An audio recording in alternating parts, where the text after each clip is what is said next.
93.7 The Ticket. You're listening to Bock and the Blackshirt. Terrell Farley. Defending Terrell Farley, who last week in his first start was a holy terror. Number 43. And Jake Bockoven. On air and online at theticketfm.com. Powered by Bauer.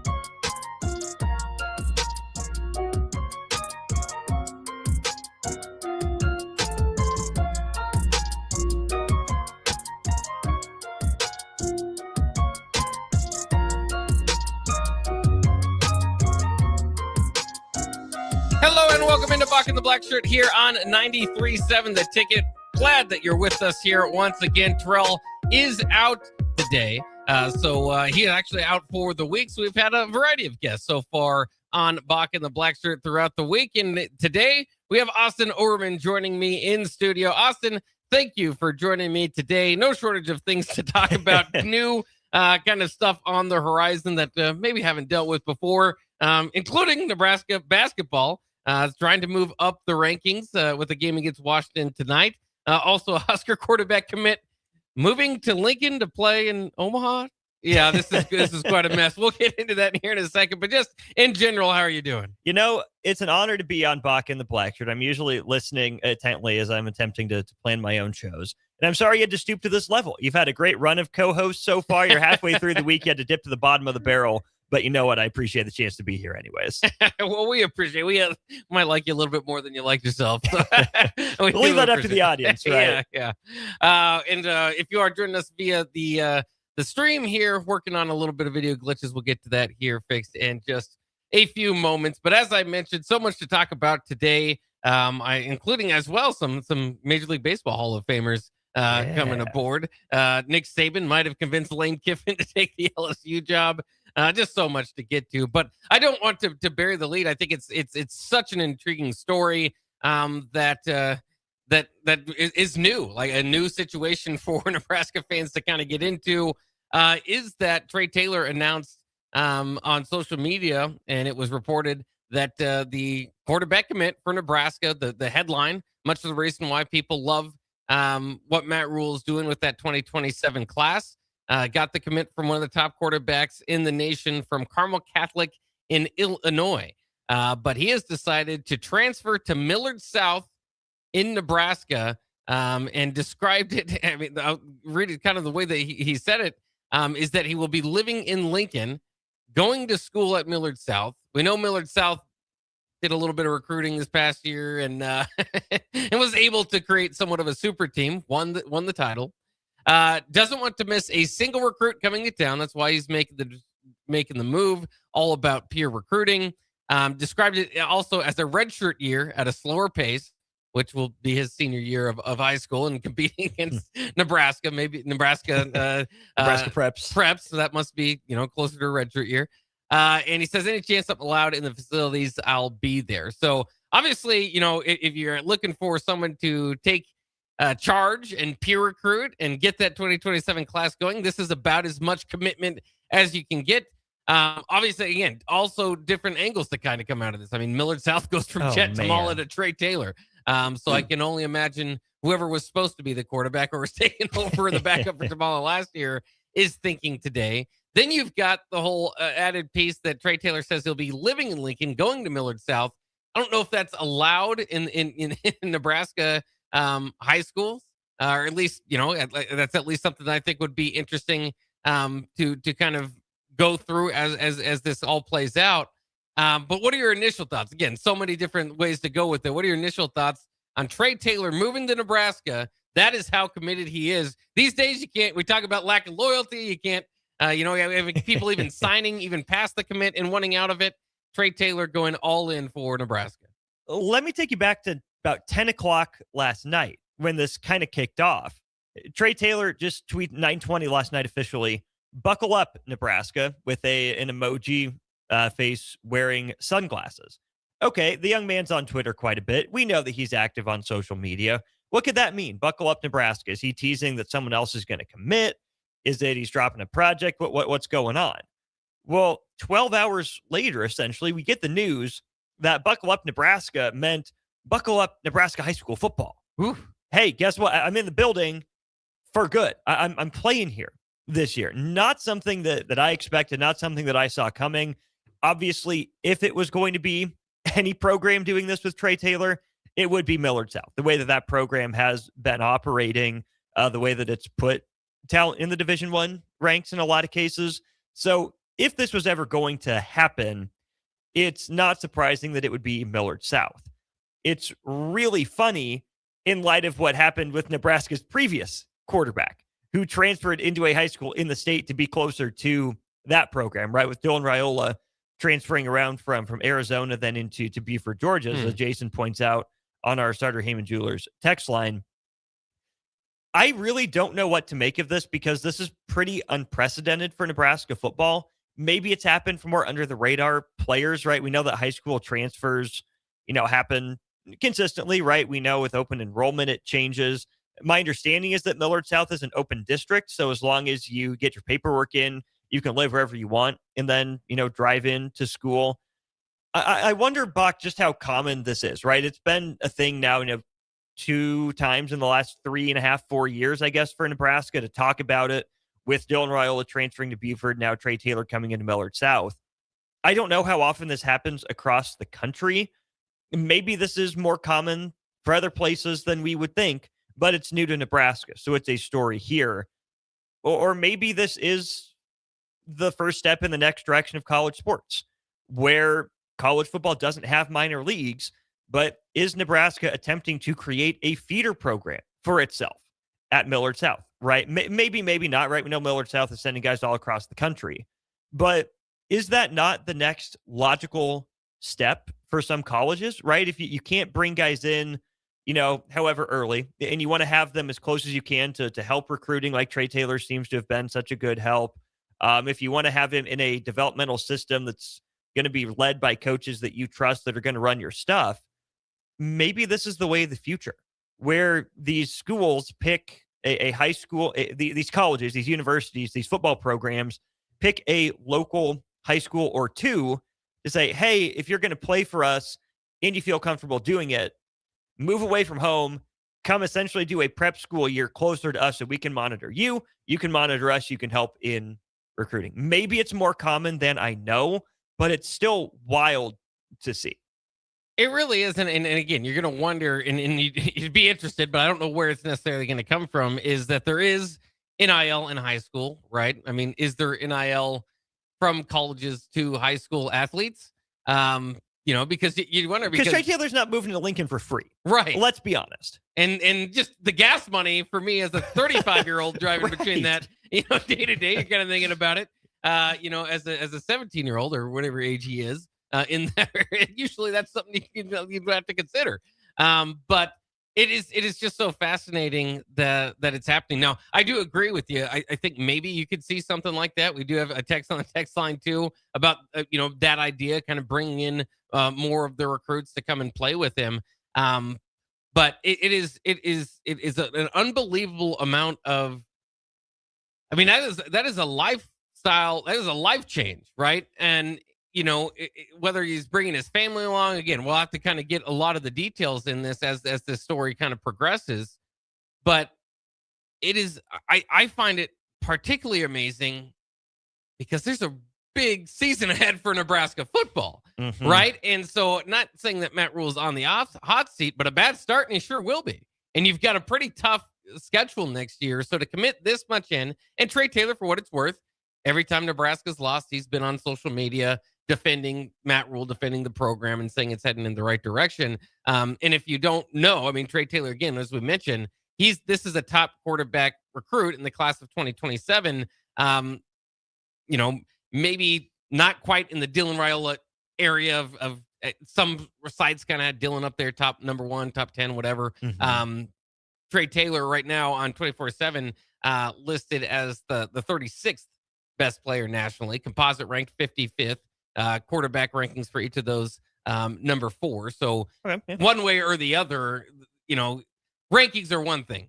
Offers are another. Alabama offer, Georgia offer, Ohio State offer. You basically name it, he's got it. Michigan, LSU, Oregon, Notre Dame, I think was in there, right? Yeah. All kind of the big schools are out there. So it's so fascinating. And I was thinking about this the other day too, is that I already, this is not great to say, because it did not end well, but I started to kind of get the feelings of 2016 Nebraska kind of coming back around this season, right? Because in 2016, that's the year we go back to and we say that's the great year, right? That's the year when that's the last time we beat a top 25 team, won 9 games. But things weren't at the time, we weren't so happy about it, right? Because it kind of fell off at the end of the season. The reason why I compared to that is they kind of had a forced change or a change at defensive coordinator, big blowout loss to Iowa. They made the change at defensive coordinator. You're going into the year, a new year, kind of a new system. Tanner Lee, that was when you kind of thought Mike Riley's system would take over. Matt Rule, I want to say, it's tough to tell what exactly what the system is, but certainly running quarterback, change at offensive coordinator, all that sort of kind of change going on. The other thing that was similar at that time was Bookie Radley-Hiles. It was just kind of, hey, let's see what happens here. But a year away is the huge recruiting class. Everybody, in Nebraska was going to bring all those kids in, and that was kind of the excitement for the future. Calibraska, baby. Yes, the Calibraska movement was alive and well. So that I think that all that is kind of similar. Now, again, that didn't work out in 2017.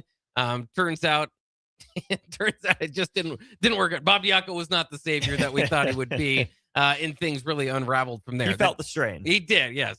And that does not mean the same thing is going to happen. Situations, there might be similarities, but that doesn't mean it's going to happen. But, this kind of furthers that feeling to me, though, is the hope.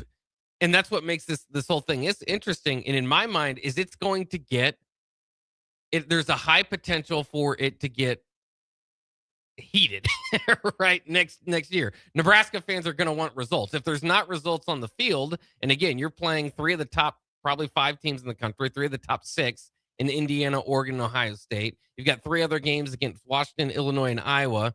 So there's not a whole lot of leeway here for messing up in any of the other games. And some of those programs aren't bad. I mean, Ohio to start the year is not going to be a cakewalk. And we know from where Nebraska finished off, there's not a whole lot of momentum that they're carrying over to beat really anybody that you throw on their schedule. I mean, Rutgers is there. I wouldn't go, Nebraska's definitely beating Rutgers at this point, right? So my point is there's just a high chance for things to get interesting. Doesn't mean that it necessarily will. Doesn't mean that Matt Rule would be let go or anything. But again, this is a life change. You deciding to leave all your friends. I mean, we know how important it is, the kind of the in your youth to play it out. Now, some guys, they feel older, and certainly he's in a different category than most of us going into our senior year, right? So he's making business decisions that will drastically affect. I mean, he wants to get to the league. I mean, these are all kind of considerations we don't normally have. Hey, I made a business decision too my senior year of high school. I could have gone D3. I could have gone NAI. And I said, nope, you know what? I'm going to prioritize my future. I'm going D1, going to school to play school. Well, there you go. We all make those business decisions. Yeah, I mean, everybody's got their different decisions to make, but I'm just amazed to see it happen. And then again, for to be Millard South of all teams, right? Where there was a huge discussion about the competition in high school football in Class A specifically, where Millard South had distanced themselves. There had been talk about bringing guys from outside their district and recruiting and all that sort of stuff. And again, they go from Jet Tamala to Trey Taylor. It is I think they're the early favorites. Really? Interesting. Huh. You want to put some money on it? No, please don't. We are not betting on high school sports. We wouldn't do that. Don't do it. Please. No. Seek help if you even have the thought cross your mind. We don't need to do that at all. Bock, I want to go back to what you talked about it potentially being heated for Matt Rule, because I was beating this drum for a while and it got shut down by Matt Rule, right? We can't take a year off. It's not a reset. It's not a rebuild. We have to keep plowing forward. I was team reset.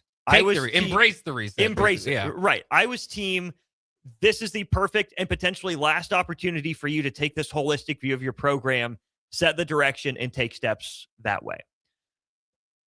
I think Matt Rule missed an opportunity to control the narrative in that way. And I think this Trey Taylor decision could have been the keystone, the perfect picture frame to the reset offseason. If Matt Rule has said, hey, the reality of the situation is we are better than we were when we first got here. We are taking steps in the right direction. The reality is we have resources right now that we haven't had before, but we need to see more results. The best way for us to see better results is to put the best team we can field out there this year, but build for the future. We're really excited about the future. We have some great guys coming in future classes. We've spent a lot of money, on these transfer classes. It hasn't worked the way we want it to. We need a chance to reassess our strategy. We think 2026 is the year to do that with exciting young talent in the building and exciting young talent on the way. You don't have to name names. You can't name names, right? And you're accused of tampering, which who knows if the NCAA could actually, enforce that or anything. But if Nebraska had made moves to get just a bunch of, 2 and 3 year transfers over the offseason, didn't go out and pay big bucks for a quarterback, get someone to compete with TJ Lateef for the starting role or developmental guy, you bring Daniel Kalen home in that role, whatever it is, that's fine. But if you had made those moves to say, Nebraska, we'll see what they are in 2026, but man, look at what they really did. They prioritized the future with this roster. Nebraska could really be something in 2027. You're putting a lot of your eggs in junior TJ Lateef being good or freshman Trey Young or Trey Taylor, yeah. Sorry, being very good. But instead, now I think you did put more pressure on 2026 to be a year of results when it could be more difficult than ever to get the results that Husker fans want because of the schedule, because they didn't go out and get like the one immediate impact. Hey, this guy's going to change our fortune, because they didn't go out and spend big bucks at the top of the market. Either they didn't or they couldn't. Either way, Nebraska didn't get the top of the line transfers. And maybe Nebraska football did the Nebraska basketball thing. Hey, we guys that fit what we're about, they're going to be better than maybe their ratings show you. Just give us a chance. Let's wait and see. That's fine. Has this coaching staff earned that benefit of the doubt? I don't know if I would go there quite yet. I don't know if I could. I'm not in charge of the program. Matt Rule's laid out what he thinks his vision is and should be. And I respect in a world that has Indiana going from bottom feeders to college football playoff to national champion in the span of like 750 days. I get it. But did Nebraska make championship moves last year? Didn't really feel like it. Indiana set itself up for a national championship run last year. Had a bunch of success along the way, right? It was the right attitude. It was the right fit. It was the right approach for that school. I don't think Nebraska made the same caliber of moves or the same type of moves to position itself in 2026 to be what Indiana was in 2024. And for that reason, that's why I said, okay, you can never punt on a season. You always have to have a sense of urgency at Nebraska. It would be a tough sell. But I think it would still be an easier pill to swallow and an easier sell to Nebraska fans if you had gotten out in front of it and said, hey, we are prioritizing 2027 and beyond. We can't tank in college sports. We like the talent we have here, but it's time for us to stop going to the transfer portal, recruiting over these guys as Band-Aid fixes. We need to see what we have. 2026 is our best opportunity to see what we have. It is a loaded schedule against a bunch of good teams. Let's see who can sink and who can swim. That will inform our approach for the future when we should have an exciting quarterback battle with TJ and the guys that we think will have coming in, and we can really gear up for them. But they didn't do that.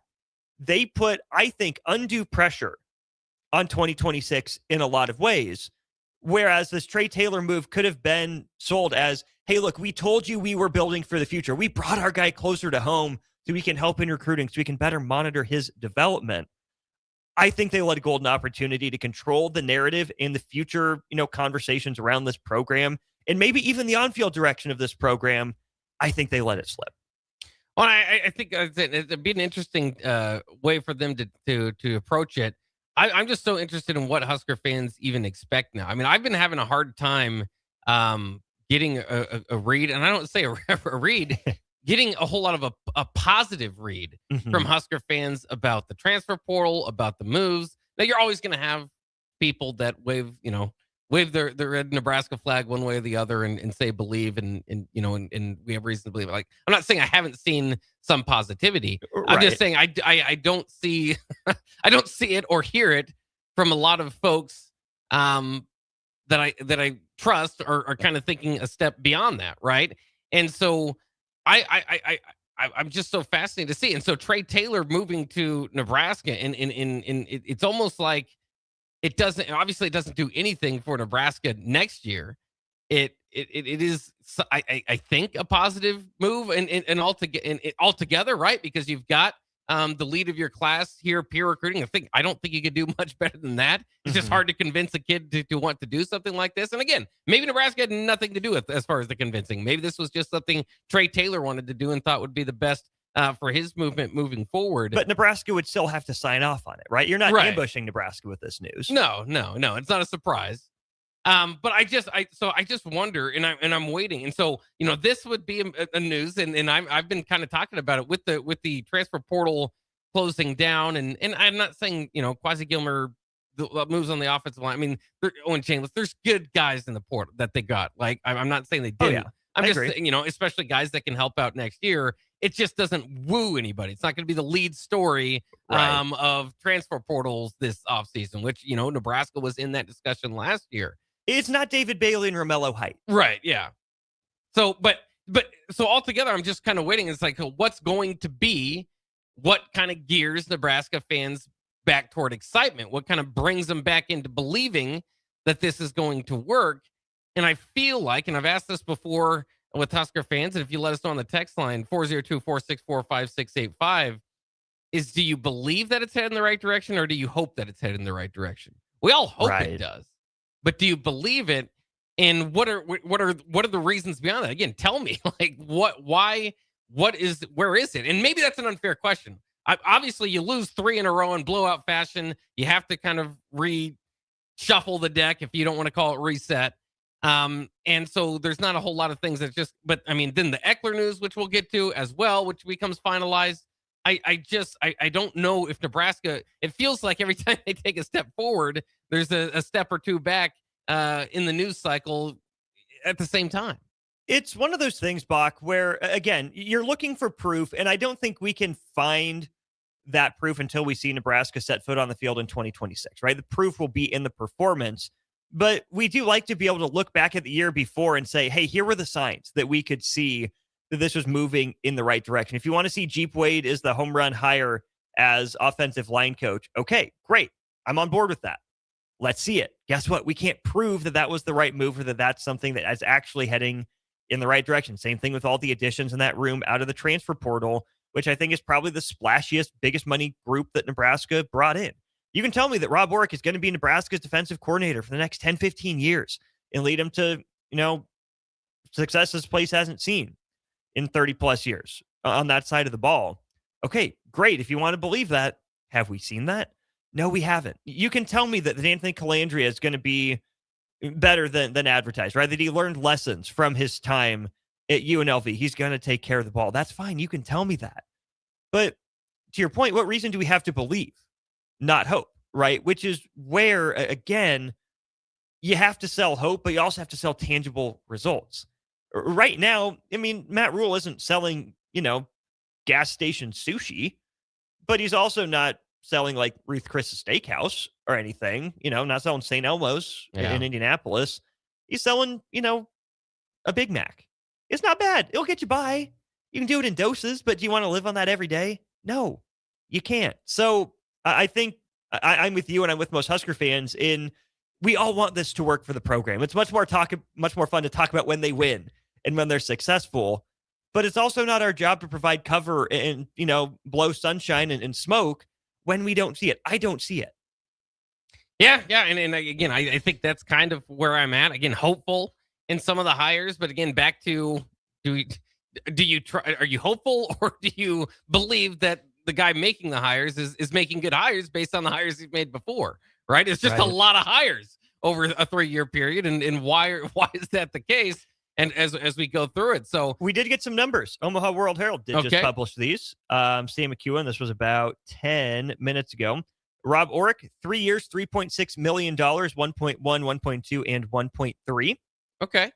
So escalating by 100,000 every year. And Jeep Wade, 2 years, 1.425 million, 700 grand this year, 725 grand next year. Okay, I think those numbers are probably competitive with what we've maybe would be expecting or in the Big Ten these days. So I don't necessarily have a problem with those numbers, which is also good because I have had problems with some of the other numbers in the past. So that's interesting. And again, those are kind of two of the guys coming in that you hope can bring that change. But do you believe it? Again, I think that's kind of interesting to kind of go through our own thoughts there. Once again, Trey Taylor, class of 2027, moving to Lincoln so he can go to school in Omaha at Millard South, away from Illinois where he was a star quarterback. Very interesting stuff. We'll take a break. We'll talk more about that. Get to the Eckler news as well as Nebraska basketball's got a big game tonight. We can get to that eventually here on Bock of the Blackshirt. So stay tuned. We'll be back with more on 93.7 The Ticket.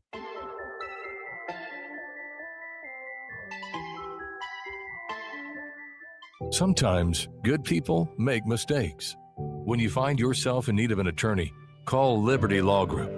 The attorneys at Liberty Law Group will defend you in court and protect your freedom to get you the best possible outcome and the justice you deserve. Trust your freedom to Liberty Law Group, the best criminal attorneys in Nebraska and Iowa. Call them today at 877-404-5238. That's 877-404-5238. Or check them out online at libertylawgroup.com. Hey, Lincoln and the surrounding area. Yin and Yang Acupuncture and Rune Wind Healing Arts is now open at 1701 South 17th Street in Suite 3G and ready to help you improve your general health. If you're experiencing pain, headaches, or any other issues, give Yin and Yang Acupuncture a call today at 402-480-1014 to schedule your appointment. For those struggling with deep tissue pain or just need an experienced massage therapist to melt the stress away, call Rune Wind Healing Arts at 402-601-9721 and schedule your appointment now. Visit Yin and Yang Acupuncture and Rune Wind Healing Arts today in Lincoln at 1701 South 17th Street in Suite 3G. Clear your calendar. It's a volleyball weekend in Omaha. Love Nebraska returns to Baxter Arena for back-to-back home matches on January 30th and February 1st, facing Love Madison and Love Austin. 2 matches, 2 chances to see your hometown team compete as the season heats up. Featuring Lexi Rodriguez and Jordan Larson taking on the likes of Lauren Carlini and Maddie Skinner, and special moments throughout the weekend. This is your opportunity to catch all the action live. Make it one night or both nights. Get your tickets now at lobbneb.com/tickets.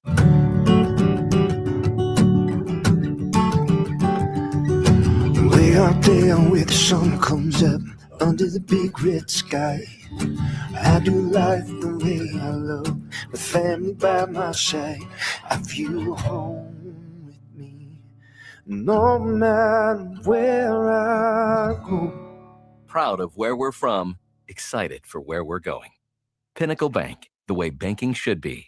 Member FDIC. Mike, I've been thinking our house could really use a makeover. How about new siding? I've been thinking the same thing. Have you heard of James Hardy? Yes! Sarah down the street had Roofing Service Company install James Hardy siding on their home, and they love it. Roofing Service Company does have great reviews. They took her through the design process and made everything super easy. Roofing Service Company offers expert design and installation. Couple that with James Hardy's durable products and variety of colors, you and your family will love your exterior remodel. Just visit roofingservicecompany.com. That's roofingservicecompany.com.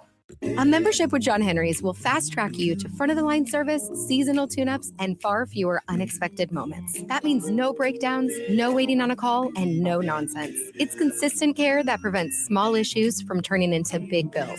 Join the Comfort Club and get VIP treatment 365 days a year with 24-hour priority response, member-only discounts, and peace of mind on your home's most expensive systems. Call John Henry's. John Henry's Plumbing, heating and air, and electrical. Start your Sundays off right with Jeff and Nicole Essink on Fitness Fanatics. Jeff and Nicole discuss health and wellness, how to achieve fitness goals, and more through the life of gym owners and gym goers. It's Fitness Fanatics from 9 to 11 a.m. on Sundays on 93.7 The Ticket and theticketfm.com. Hi, Sean Callahan here for Koppel Chevrolet GMC, and wow, what a year it was at Koppel. The Koppel family would like to say thank you for a record-setting sales year in 2025. Now let's start 2026 off with the bang. New GMC Sierra pickups starting at $12,500 off list or 0% APR. Also hot off the presses, new Terrain leases at $299 per month. That's right, $299 per month on new GMC Terrain leases. So please stop on in the store or online at koppelcars.com. Stock numbers G138852 and G165184. 2,500 down with proof credit. Hog Wild has a delicious way for you to enjoy beef brisket. It's our open-faced hot beef sandwich. We start with our grilled Texas toast. Add a scoop of creamy mashed potatoes. Load them up with some tender Hog Wild beef brisket and top it off with our tasty brown gravy. It's absolutely delicious. Hog Wild Pit Barbecue, 3210 Cornhusker Highway in Lincoln. But don't be late, we close at 8. At Parkview Animal Hospital in Lincoln, it's not just their professional care that sets them apart, but their warm staff and state-of-the-art facilities. Whether it's for a routine checkup or a comprehensive medical procedure, at Parkview, your pet isn't just another number, but a valued member of their caring family. Visit them at pahlincoln.com today and in person just south of 14th and Pine Lake Road. Parkview Animal Hospital, your pet, their passion for happier, healthier, furry friends. Hi, Sean Callahan here of HuskerOnline.com, inviting you to join us here on 93.7 The Ticket every Saturday morning. Now in our new time, we're on from 8 to 9 with the weekly Husker Online radio show. We'll give you the latest in recruiting. We'll talk about what's going on with both football, basketball, and we'll probably share a few stories from the inside. It's every Saturday morning right here on 93.7 The Ticket. It's the Husker Online radio show from 8 to 9 a.m. You're listening to Bock and the Blackshirt on air and online at theticketfm.com.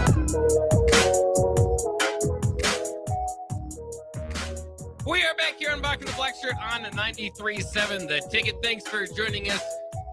Usually, Todd Euler would jump in studio with us. He's actually on a plane returning from his trip. So he said he might be able to even stop in tomorrow. So we can look forward to Window World Thursday. Yeah, that doesn't sound quite as good, but throw it it'll through work the Window World Thursday.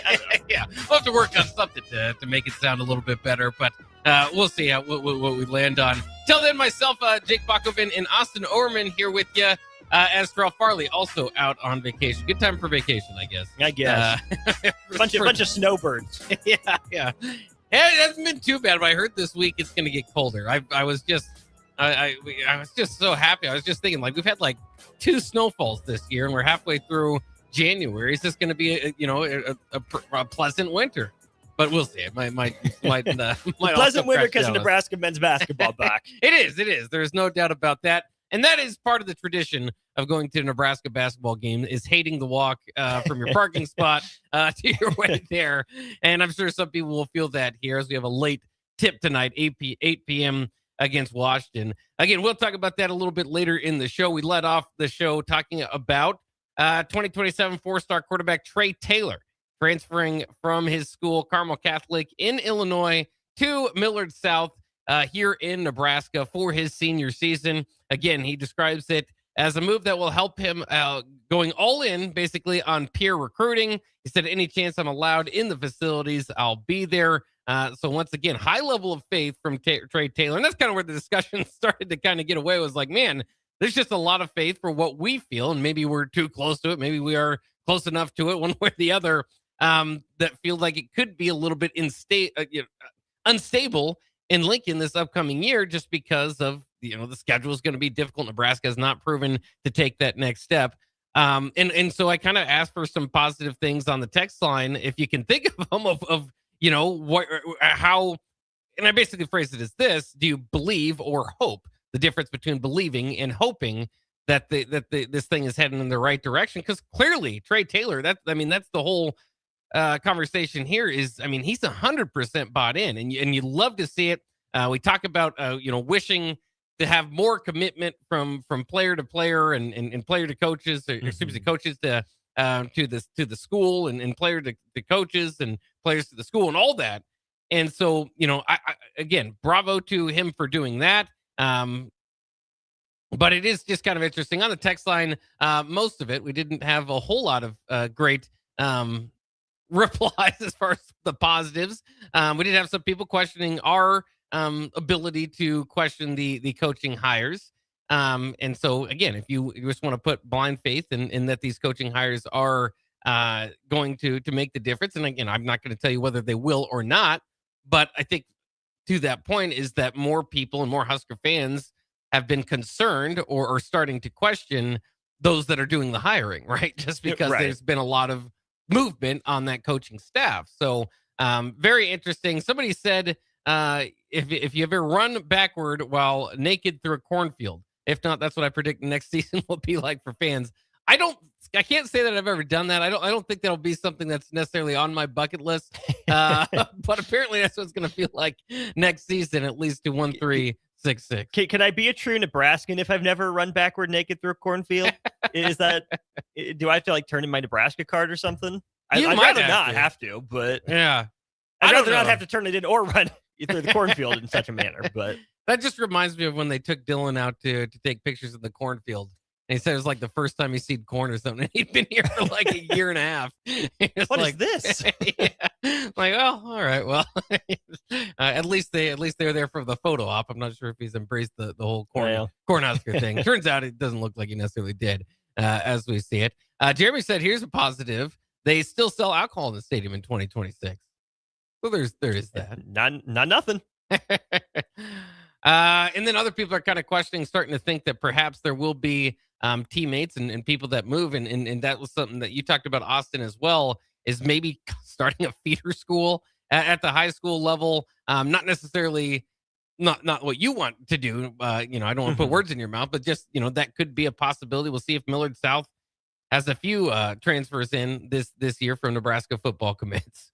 Do you like the idea of a high school being a feeder program? I don't mind it for the Nebraska football side. And I think that's where a lot of people are going to come down on this story, even with Trey Taylor, is I think it's great for Nebraska football. I think it's great commitment, once again, from the kid. I think that we were already having trouble with the competitive nature of Millard South and everybody else in Class A. The feeder school, I mean, I don't think it's happenstance that he chooses Millard South, specifically saying that he's going to live in Lincoln and drive to school at Millard South. So, I mean, I don't mind it. I would prefer that Nebraska was a big enough state or had enough programs that you could have a few feeder systems, I suppose. Would it be any different than if, like, Nebraska sent its kids to IMG? Is Nebraska trying to make Millard South its personal IMG? Because I think what we found is there's enough pride, and deservedly so, in FCS level programs that they don't want to turn into the feeder school. They want to compete for their own championships. I think we found that there'd be a lot of money involved. I don't think, D1 programs want to pay that money to an FCS school just up the road to run the same system and to provide oversight of it. 1366, Iowa Western should be the feeder school, potentially.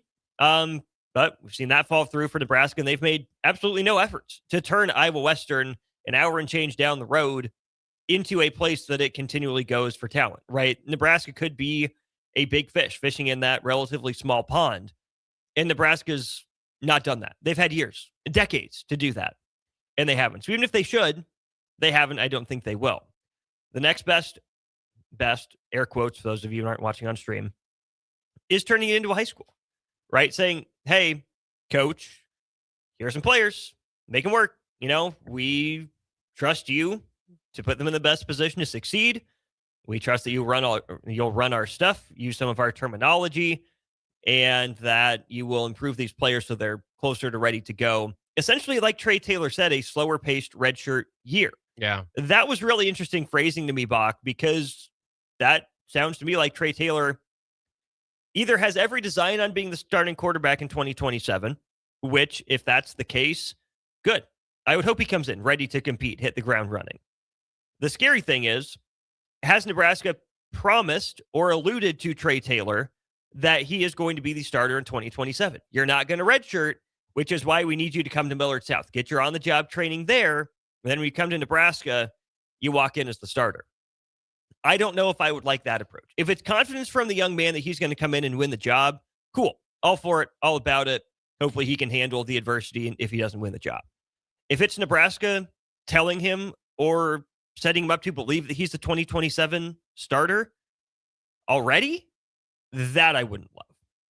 Yeah, and it's interesting. Nebraska's definitely been down the path of giving freshmen the keys to the kitchen, right when you're, I shouldn't say keys to the kitchen, that doesn't make any sense. The keys to the car right when you get to the right when you get to school. We've seen that with Dylan, obviously Adrian Martinez starting freshman early, and they're the face of the program. So it'll be interesting, and obviously with what Nebraska has done, you just kind of have to let it play out. If Calandria is the starter, and I think he is, and you brought him in to be Mountain West Player of the Year, then that does. I mean, you're talking about a TJ Lateef, a junior, right? TJ Lateef with him coming in as a freshman. But again, to your point though, is I this is what just kind of blows me away is Trey Taylor's commitment in belief in Nebraska. And so is there something that like that, maybe a promise behind closed doors that keeps him so loyal and willing to make this type of move? Because again, he's not a guy that doesn't have every other option in college football. He could go play college football anywhere. Yeah, if he's all in on the program, I tend to think that's a good sign if he's going to see it through. But Bock will be able to turn around in a few years if Trey Taylor transfers out and say, oh, what good did this do him? He'll learn something from it, right? It's not like it's going to be for nothing if he doesn't play, 3 full years before the NFL draft at Nebraska or 4 years at Nebraska, whatever it is. But it's just going to be another wild look. If Trey Taylor comes in and, is mediocre at Nebraska or transfers out of Nebraska before ever getting on the field, there's just so much risk where this could go off the rails and just change the entire perception of and conversation around the Nebraska football program in deserved ways. Well, like we're saying, this is an ongoing story. We'll see if there's any more folks that make the move to play some prep ball in Nebraska. Feeder system, an idea that we kind of threw out as well. Definitely in play and could be on its way. And again, to Millard South, that poor program just hasn't seen enough. So thank God that it's coming there. All right, we'll take a quick break. We'll be back and talk about Mike Eckler officially taking the USC job with a few more titles next to his name. We'll do that coming up next. 93.7 The Ticket, Fox, KFXL weather. Brought to you by Bryant Air Conditioning, Heating, Electrical, and Plumbing. Your Lincoln forecast for today, we'll see mostly sunny skies, and it will be windy. An afternoon high near 47. Tonight, increasing cloud cover with a light breeze, a low around 17. And tomorrow, we'll see mainly cloudy skies, be breezy and cooler, the high near 35. I'm meteorologist Kyle Fletcher for 93.7 The Ticket and theticketfm.com. At Parkview Animal Hospital in Lincoln, it's not just their professional care that sets them apart, but their warm staff and state-of-the-art facilities. Whether it's for a routine checkup or a comprehensive medical procedure, at Parkview, your pet isn't just another number, but a valued member of their caring family. Visit them at pahlincoln.com today and in person just south of 14th and Pine Lake Road. Parkview Animal Hospital, your pet, their passion for happier, healthier, furry friends. If you're seeking a career with a growing company, Gaina Trucking and Excavating is hiring and looking for additions to their team. Gaina Trucking has a strong team culture, competitive pay, 401ks, and benefits like health, dental, and vision. Drivers are guaranteed 40 hours per week, even in the winter months, and are home every night. Start your career today at Gaina Trucking and Excavating. Apply today at GainaTrucking.com. In every office, there's two types of people. There are those who bring in bagels and those who eat the bagels that someone else brought in. Everybody likes the first person. Be that first person. Weekday mornings at 7:30, you have a chance to win a business box of bagels from Bagels & Joe. All you have to do is shut up, Sipple. 2 questions for you, 2 for Sip. Win, and the bagels are yours. Lose, well, you don't want to lose. You lost Monday, you lost Wednesday, you're a loser. Shut up, Sipple. Weekday mornings at 7:30, brought to you by Bagels & Joe. Lincoln's go-to for fun isn't new. It's a place that's been a staple of the city for years and is only getting better. Matson's Bowling and Billiards always has open bowling available with no long lines unlike other centers. They have live music almost every weekend and great food at EJ's Bar and Lounge with seating for 150 people. They have popular meals like the EJ Burger, pizza for the whole family, and famous EJ's Wings. Contact Sarah to book a party for friends, coworkers, or family at Matson's Bowling and Billiards just south of 48th and Holdridge. All right, fellas, it's January. You're setting goals, you're hitting the gym, but have you checked what's going on inside the engine? At Advanced Medical Imaging, the Wellness Within program makes it easy. They have different levels of preventive scans so you can choose exactly what fits your health goals. From quick baseline checks to full body insights. It's simple, it's smart, and it's all about keeping you in top form before problems ever sneak up. And the best part, you don't need a doctor's order. Just call AMI to schedule and make this the year you put your health on the schedule. Way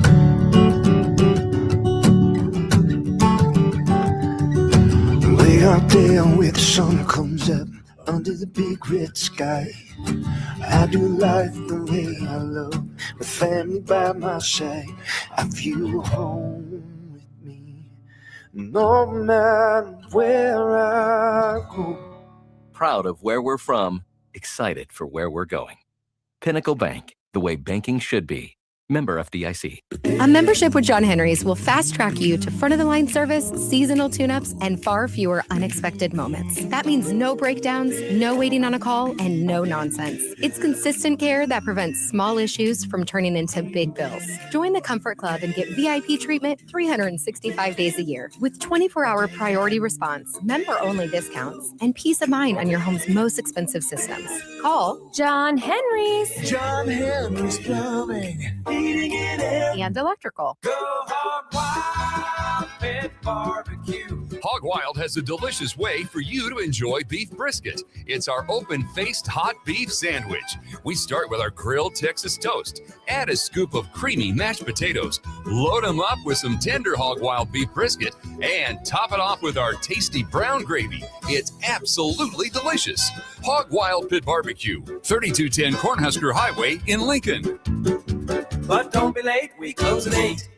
Start your Sundays off right with Jeff and Nicole Essink on Fitness Fanatics. Jeff and Nicole discuss health and wellness, how to achieve fitness goals, and more through the life of gym owners and gym goers.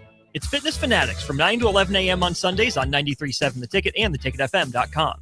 Rosie's Sports Bar and Grill, open for lunch and dinner at 1501 Center Park Road, just south of 14th and Highway 2. You're listening to Bock and the Blackshirt, on air and online at theticketfm.com.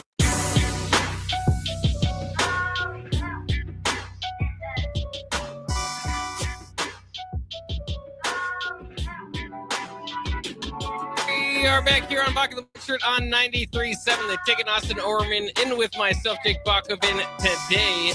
We did mention in that last segment too, as we start to see some of the salaries of the new Nebraska assistants pop up.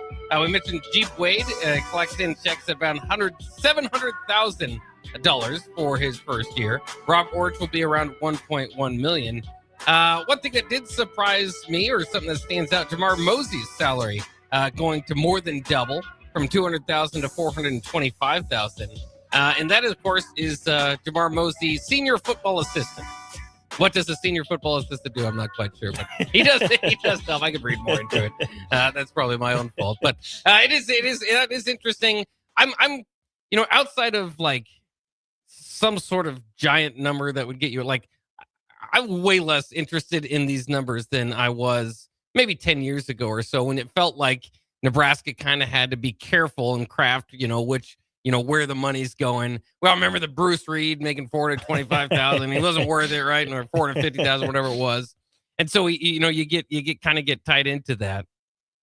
Again, to me, as long as these numbers are competitive or kind of close, kind of makes sense. I was surprised, and it's interesting, on the Corey Campbell raise from this past year for strength and conditioning. But again, this is your staff. You got to figure out how to kind of make it work. I love that Nebraska would lean in and have one of the top highest paying strength and conditioning staffs in the country.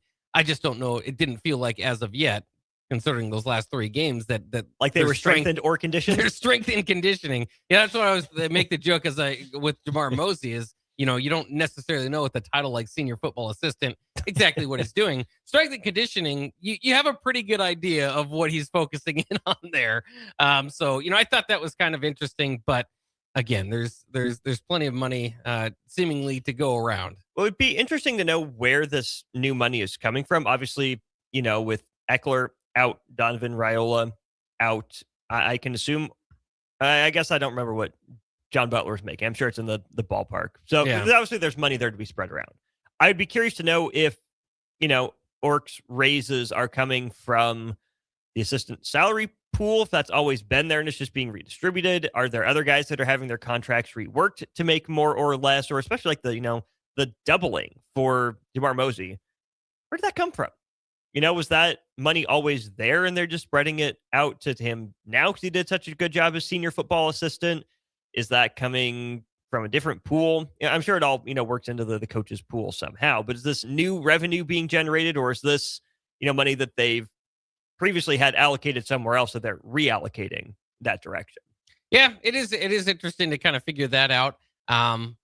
But again, it's just kind of tough to tell. I'm sure it's a little bit of both, right? I mean, probably. I mean, when you don't have to pay as the buyout, of some of the coaching contracts that come up, and then there is that that part of it too is some of that money is still locked into some of those contracts. So we'll see, but again, nothing that would change the way that we view the program. I think Right. with these numbers. And again, I think they got to be competitive. Though there was a time it was very surprising. It's funny how much football changed. There's a time it was very surprising when Steve Spurrier got $1 million a year in general as the head coach.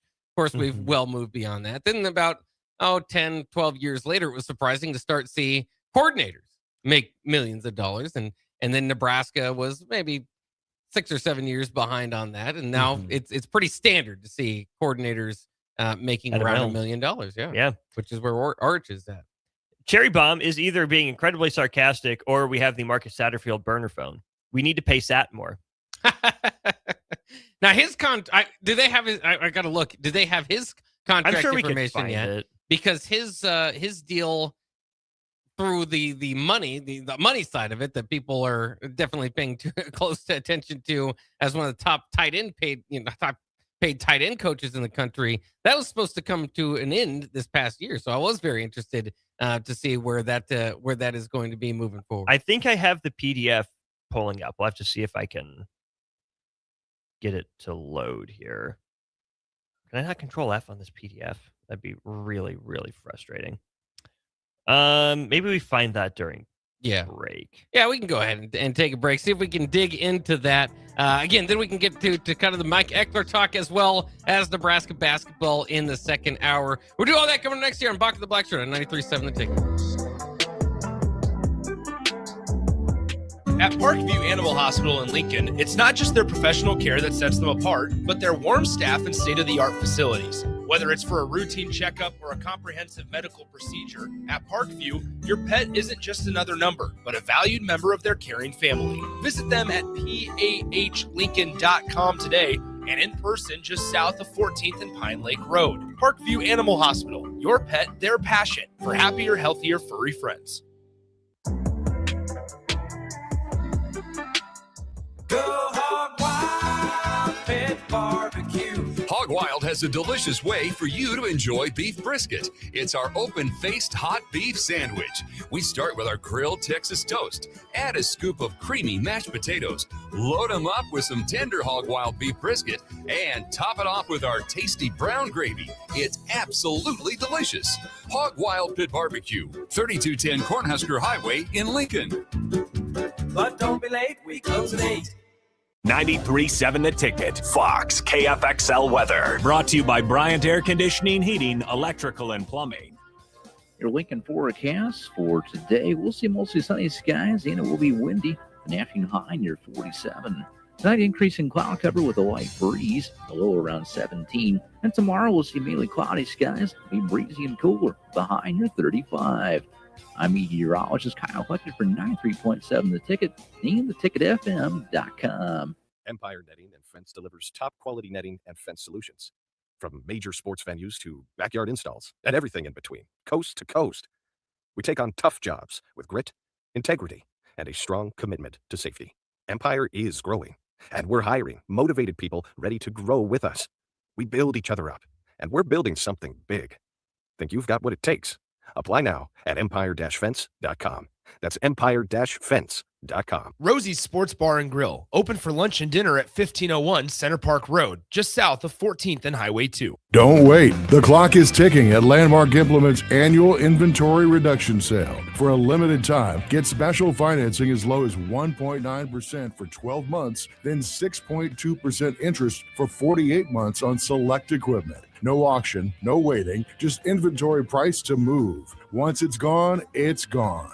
Visit Landmark Implement or shop online at landmarkimp.com. Then click on the featured used equipment and experience the Landmark difference. Hi, Sean Callahan here for Koppel Chevrolet GMC, and wow, what a year it was at Koppel. The Koppel family would like to say thank you for a record-setting sales year in 2025. Now let's start 2026 off with a bang. New GMC Sierra pickups starting at $12,500 off list or 0% APR. Also hot off the presses, new Terrain leases at $299 per month. That's right, $299 per month on new GMC Terrain leases. So please stop on in the store or online at koppelcars.com. Stock numbers G138852 and G16518. 2,500 down with proof credit. Change begins with you.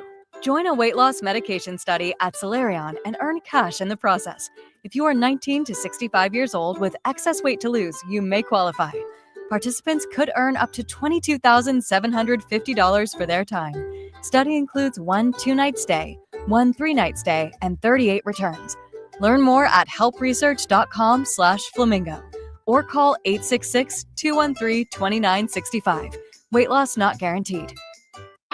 If you're seeking a career with a growing company, Gaina Trucking and Excavating is hiring and looking for additions to their team. Gaina Trucking has a strong team culture, competitive pay, 401ks, and benefits like health, dental, and vision. Drivers are guaranteed 40 hours per week, even in the winter months, and are home every night. Start your career today at Gaina Trucking and Excavating. Apply today at GainaTrucking.com. In every office, there's two types of people. There are those who bring in bagels and those who eat the bagels that someone else brought in. Everybody likes the first person. Be that first person. Weekday mornings at 7:30, you have a chance to win a business box of bagels from Bagels & Joe. All you have to do is shut up, Sipple. 2 questions for you, 2 for Sip. Win, and the bagels are yours. Lose, well, you don't want to lose. You lost Monday, you lost Wednesday, you're a loser. Shut up, Sipple. Weekday mornings at 7:30, brought to you by Bagels & Joe. This is Lincoln's home for sports talk on the FM dial. Also online at theticketfm.com. On the internet. KNTK FM Firth, 93.7 The Ticket. You're listening to Bock in the Blackshirt. Terrell Farley, defending Terrell Farley, who last week in his first start was a holy terror, number 43. And Jake Bockovic. On air and online at theticketfm.com. Powered by Bauer.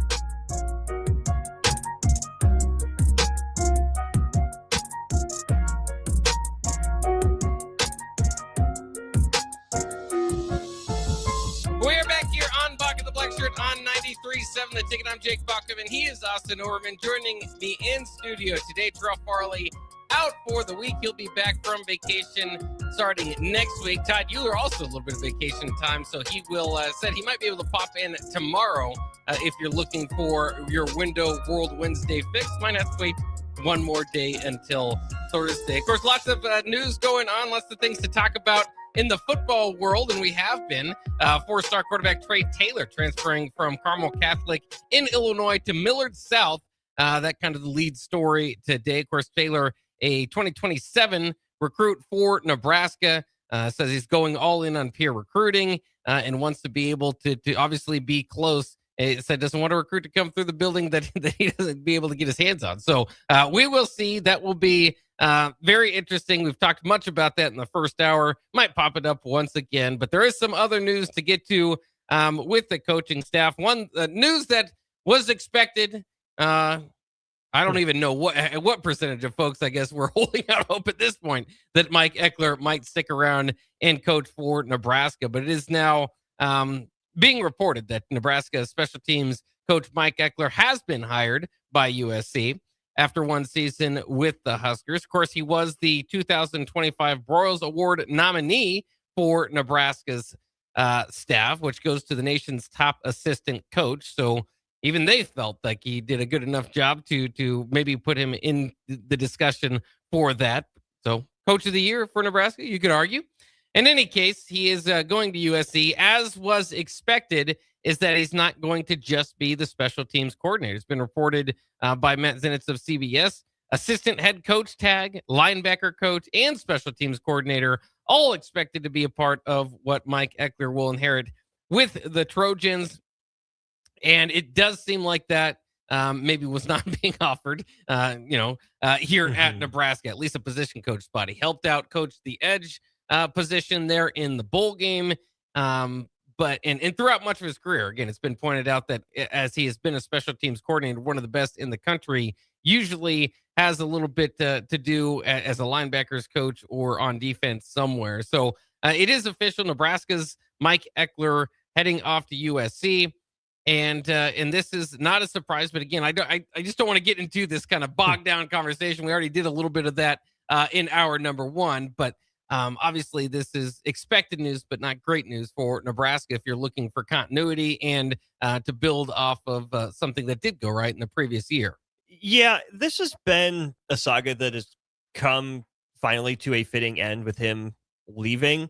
And we know about the interpersonal rumblings, right? Now, it was Eckler, the celebrity coach that Matt Rule was talking about. Was it all about him in his mind? Was he, maybe a bit full of himself in the work that he did? But here's the thing, Bock, it was good work. Yeah. It was really good work. To your point, maybe the coach of the year for Nebraska, at the end of the day, what matters most is that stylistic, cultural fit, right? If you're not working well together, if you're constantly butting heads, if that's what was going on, if there are disagreements in how to conduct yourself, then yeah, it's probably for the best that the guy's out the door. But there's an element to where, friction can be healthy in an environment where you need someone that operates a little bit differently than you, where you can find the best versions of yourself for each other among a coaching staff. Because Nebraska just let at the very least, one of the top 3 bright spots in its 2025 season out the door, either because of or for seemingly no reason other than ego. And I'm sure we'll get the text. Well, Eckler's never really stuck around, right? I mean, the fact that he was here for a year is just kind of who he is. He bounces around. He's nowhere for long. I get it. But if you believe in the guy as a reason or the reason that your special teams are better, that would lead me to believe you should pay to keep that guy around and build that continuity that you keep saying that you want. Well, it's okay. I mean, we learned a lot from him, and we trust the guys that are behind him. Okay, that's fine. Well, you better be right. You better be right. And that goes back to the conversation we had in the first hour, was if it's the right thing, if Mike Eckler was I don't know, causing problems among the coaching staff, if he was, boosting his own ego more so than being a team player, if you want to, if he was a celebrity coach that Matt Rule didn't like, okay, then let him go. It's probably for the best. But if it was a Matt Rule ego thing, didn't like being challenged, if Matt Rule was just uncomfortable with the energy, or if Mike Eckler brought a higher standard to the coaching room that the Matt Rule didn't think his other guys could live up to, that is the problem. Seeing one of the bright spots walk out the door that quickly and that easily with sniping at him on the way out, I think is just a really bad look, for the culture guy in Matt Rule, right? If you're on my staff, you're one of my guys. If you have disagreements with the guy, you shouldn't be making passive-aggressive comments in public. You should be addressing those issues with him. To his face, say, hey, dude, we get your point. We know you are who you are. Can you tone it down? Can you change your conversation, your tone just a little bit, right? Because we really want you around. But if you keep this environment the way it is, then sorry, I mean, we won't want you back. We can't have you back if that's the way you're going to act. If you're able to have that adult conversation, great. It doesn't seem to me like there was that adult conversation, and that there was just the passive aggressive comments on his way out the door. And again, if you're Matt Rule, you just better be right. If you're going to be better with Mike Eckler gone, so be it. You can't prove that to us until the season when your special teams don't take a step back. But do you have any confidence that Nebraska special teams won't take a step back, Bock? I don't. I think Nebraska special teams will be below average this year without Mike Eckler in charge, because I think that for all the schemes that were different that, Jay Foreman has talked about on Old School, more than anything, Jay talked about the mentality shift. You got to have a different mentality to play special teams. If these next replacement guys can bring it out of players the same way Mike Eckler can, great. Maybe Nebraska's better off. it's just hard for me to want to say that for sure Nebraska is better off in special teams now, having let Mike Eckler walk out the door. Yeah, it is. It's hard, and especially for Nebraska fans that lived through the previous year and lived through special teams costing Nebraska games. Again, with the original hire that Matt Rule made at the special teams position. So it is, and that's why a lot of people kind of take this as tough. Now, the other thing is, as you mentioned, I mean, the things that went right for Nebraska last year seem to be kind of moving out the door this season. You said top three. And when you said that, I thought Emmett Johnson, who obviously is taking his path to go to the NFL. I thought of special teams with what we're talking about with Eckler, and I thought about pass defense, which Addison Williams still the secondary coach, but I think a lot of people would say John Butler's defense did that. Now, was it, the rushing defense obviously was took a hit maybe at times because of what they were worried about in pass defense, but one way or the other, the second ranked pass defense in the country, that's a strength. You can't deny it. So it is kind of interesting that that's happening. And again, as I go through all these kind of comments and feelings that things aren't always heading the right way for Nebraska football, it is important to step aside and acknowledge that Nebraska did have their best regular season since 2016. Now that's a long time. Didn't feel that way, didn't finish that way. And I think that's why you kind of got into the where are we now and why going into the offseason there's no momentum. But it is true, they did win 7 regular season games last year. 2312 says, building an organization is a complex task. It's not just about how do you create the single best function, it's how do you create the best overall organization. I defer to the leader to make that choice. I agree. I'm with you in that, right? It can't just be about special teams, right? No one coach, no one unit, no one player can be above the rest of the organization. But it doesn't seem like there was much of an attempt made to rein Eckler in that way from the outside looking in, because that's a guy who's well regarded nationally, who worked wonders for your special teams in year one. And you're a program that craves consistency, right? You want to keep the same guys in the building for your players. And I get it. It's the business. Maybe the money was too good to pass up for Mike Eckler. But that's also why I think we said, Bock, this could be the right decision for Nebraska. If the next guys up can take the schemes and apply them, can take the mentality and get the guys on the field to apply it. If you have guys that won't be a distraction, that won't clash with the head coach or other coaches, so be it. Great. You upgraded because there's less discord, there's less distraction, there's more focus on the main thing. But if special teams takes a step back and special teams isn't as good, then it just seems like you cut off your nose to spite your face. And that's not a place where Nebraska can afford to be right now. Yeah, and it's all about kind of how you word things, and you want to get the team together.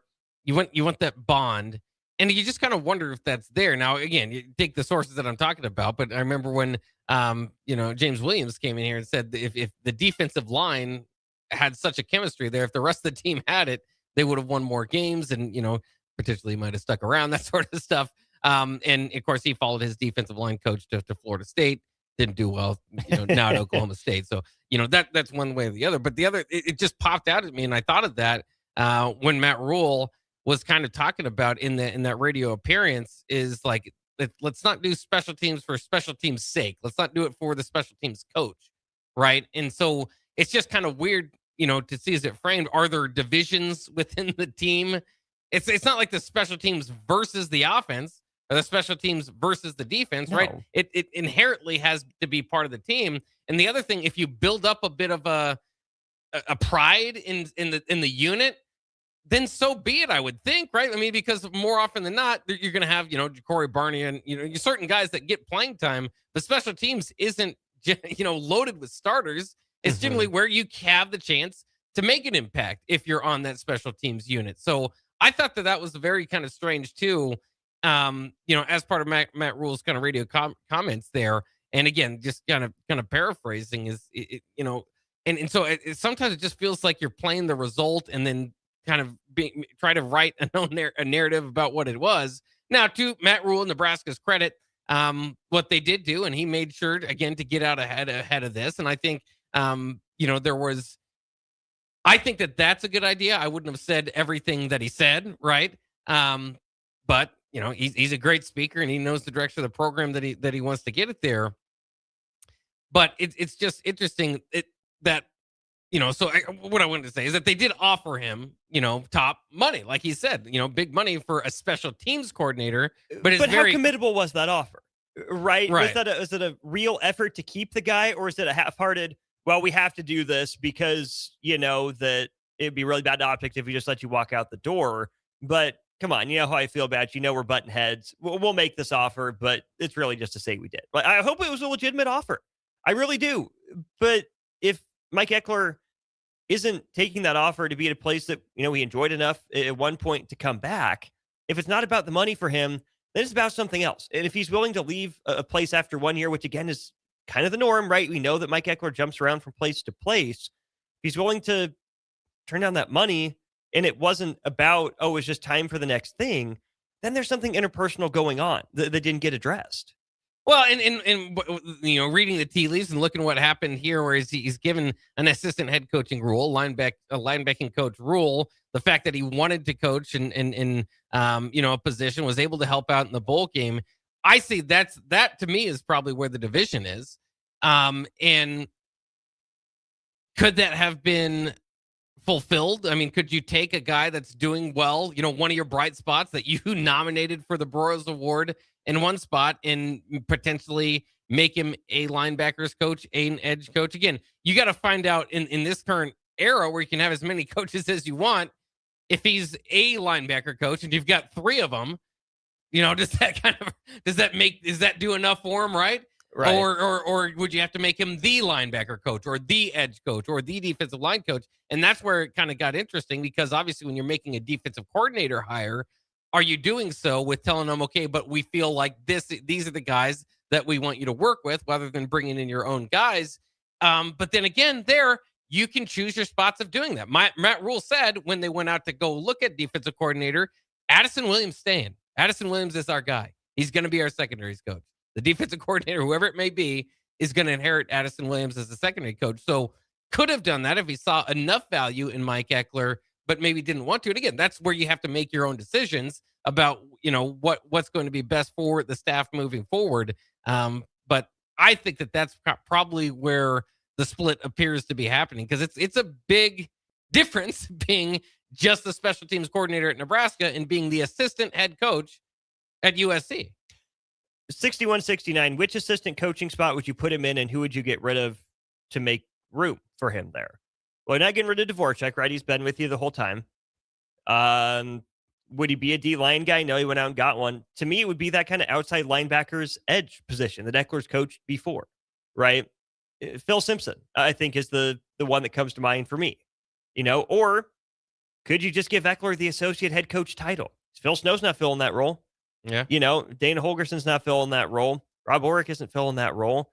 Could you make Mike Eckler, the number 2 guy in, your vice president, essentially, in that organization? Could you have done that? But if you really wanted to be an assistant, then I think you give him the outside linebackers or the edges. And you have Phil Simpson on staff because of his ties to Florida. Let's be honest. That's why he's there. He's there to help you recruit Florida. And that's fine. If you need a guy like that, so be it. Use him in that role. But is he such a good recruiter of Florida that he needs to have an on-field coaching position? Or would you rather have a guy that's a darn good special teams coach still in your building and also coaching another position? Matt Rule said, yeah, the Florida recruiting is important enough for keeping Phil Simpson on staff and coaching. Yeah, and again, you have to make your decisions. This is where they're going with. If they saw him in one role fulfilling that role and loved him there and tried to box him in that way and pay him well that way, and he chose that he wants to do multiple roles, then so be it. And he's off to the Trojans, and that's where we find ourselves at this point. So, and the other thing though is it's just strange too, because Mike Eckler gave up a very secure and good spot as special teams coach at Tennessee for 3 years, and you could say he was kind of bouncing around, but at his last job, he was there for 3 years to come and completely transform and turn around an awful special teams unit, and obviously was able to do that in under a year here at Nebraska. Now the question is the rugby style punting here to stay? Is Archie Wilson? It was, because if you remember, a guy named Jack McAllister was set to be the punter here at Nebraska, transfer from Washington. And then with Eckler coming in, they decided, hey, we need to do rugby style punting. And Archie Wilson comes along, the story that he is in the summer, and then obviously punts for Nebraska this year. And rugby style punting is not something unique to Eckler. It's something that we see a lot in college football. A lot of Australians getting jobs back there as punters. So I'm not necessarily saying that there would be a change there, but I am interested to see, kind of how that plays out moving forward. For what it's worth, I mean, I like Archie Wilson. I like his potential. Was fine punter, not magical. Not I think we're sold a little bit, and we'll see what he kind of can be turned into. But we'll see what happens with that story, because he was tied to Eckler. Yeah, 6169 says, well, he couldn't go to the edges because Nebraska has hired Roy Manning for that role. Right. Well, guess what? He could have given Mike Eckler that job before he hired Roy Manning. And but then that goes back to Roy Manning is Rob Orch's guy. So right. when you that's when you're bringing a defensive coordinator, he wants to bring in a few of guys. That's with his guy. So that's what I think is what happened, is it just kind of there wasn't a positional spot for him, and they didn't value him enough to make a positional spot for him. And that's their judgment call, right? And some Husker fans could be upset about it and say, if it was my program, I'd do this, I'd do that. And maybe that would be the right way to go. Well, only time will tell. But I think that's kind of just what played out, is there was no spots open for him with what they wanted to do with the defense moving forward. And so be it. And that's where he goes. Nebraska, hopefully, as Coach Rule said, they're going to hire from within and will be able to take what they learned from Eckler and apply it going into the future with the special teams. We got an update there on that article from the Omaha World Herald on some of the salaries. Bock. Okay, yeah, sure. Lonnie Teasley, 1 year, $100,000. Whoa. Okay, so there's that. I say whoa because that's not very much for a college assistant coach, right? Yeah. Right. Run game coordinator is his official title, right? Still good money, yeah. Right. So Rob Orrick will make less than Tony White made in his second year, which was $1.6 million. John Butler's making $1 million last year, so a slight bump for Orrick over Butler. Dana Holgerson will remain the highest paid assistant at $1.2 million, but that figure is viewed as a discount related to Holgerson's buyout agreement with Houston. Holgerson is on the final year of his deal, but a contract extension, a source said in late 2025, is expected for Dana Holgerson. Okay, so keep that in mind. So Jeep Wade gets a $50,000 Donovan Raiola from last year. And then scrolling down, the other interesting part, the Satterfield conversation. Yeah. Satterfield goes from 1.4 down to 550 in 2026 and 575 in 2027. Yeah, that's significantly less, right? So some of the heat, as far as the top tight end paid, one of the top paid tight end coaches in the country. Obviously, that was a coordinator's salary. You bumped him. We're able to still, not just throw that money away, but get something out of there at the tight end position. That's. I mean, to go from that, that's a big cut, right? And that's almost 2/3 gone. Yeah. But so he has to, and that was part of his decision, was to stick around and not maybe to go out and try to, and who knows what would have been open out there for him, but to try to be so coordinator money is definitely different than tight end money. Yeah. I wonder what now I'm just kind of wonder what tight end coaches have made in the past here and what it is in general. That's although that is a big cut, that still seems fairly high for a tight end coach. I don't know. Yeah. $500,000. Got Sean Beckton on speed dial, get the number quick or something. Yeah. But Ronnie Teasley, 100,000. You just don't see that type of number published anymore. Which makes me wonder if it's just kind of like a pillow gig for him, right? He's going to be at Nebraska for a year and then look for a job somewhere else, right? That, hey, here, just, tide us over, work for us for this year. We got you. And then that's that. Or if this is going to be an expanded role in the future. Yeah. That's interesting to me because of his ties as a recruiter, right? You'd think that's a guy you'd want in the building in some capacity, but for only 1 year, $100,000 deal. I mean, it's not nothing. Don't get me wrong. $100,000 isn't nothing, but yeah, that's interesting that one got released and published too. I wonder how much Tree Babalade is made. I'm going to guess more than $100,000. That's right. That's what I'm saying. That's just very interesting that number lies there. But like you said, I mean, and it does kind of put you into the conversation and the idea of a new route. And that's why, through these numbers, sometimes it's like pocket watchers or whatever, but at the same time, you can kind of get some context and an idea of what they mean to the staff, what it means moving forward. With that type of number, I would definitely agree with you. This is kind of a feeling it out situation. And then, perhaps if he's a bigger impact than what they expect, then could definitely get a bump and a raise moving forward, a longer deal moving forward for Nebraska. Very interesting stuff. All right, let's go ahead and take a quick break. When we come back, let's get ready for Nebraska and Washington tonight. Number 7 Huskers. Hey, a team ahead of them lost. They could be moving up in the polls, but they got to take care of business tonight against the Huskies. We'll talk about that next year on 93.7 The Ticket.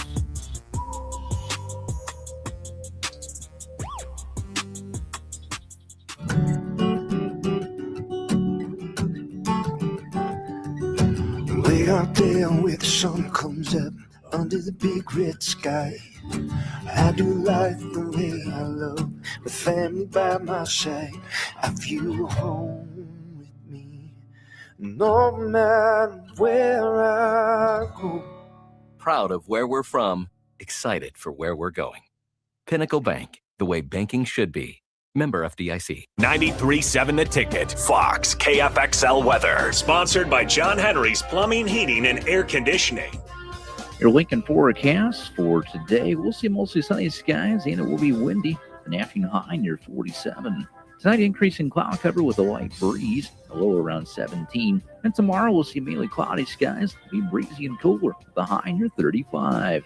I'm meteorologist Kyle Hutton for 93.7 The Ticket and theticketfm.com. Don't wait. The clock is ticking at Landmark Implement's annual inventory reduction sale. For a limited time, get special financing as low as 1.9% for 12 months, then 6.2% interest for 48 months on select equipment. No auction, no waiting, just inventory price to move. Once it's gone, it's gone. Visit Landmark Implement or shop online at landmarkimp.com. Then click on the featured used equipment and experience the Landmark difference. Are you looking for an exciting new way to put your skills to work? Explore new career options in the fintech industry at Currency, a Sandhills global company. We offer full-time positions in financial sales, compliance, operations, and other fields. We also offer a 4.5-day work week, an attractive benefits package, and opportunities for advancement. Put your motivation to work and grow with us at Currency. Visit gocurrency.com/careers to learn more.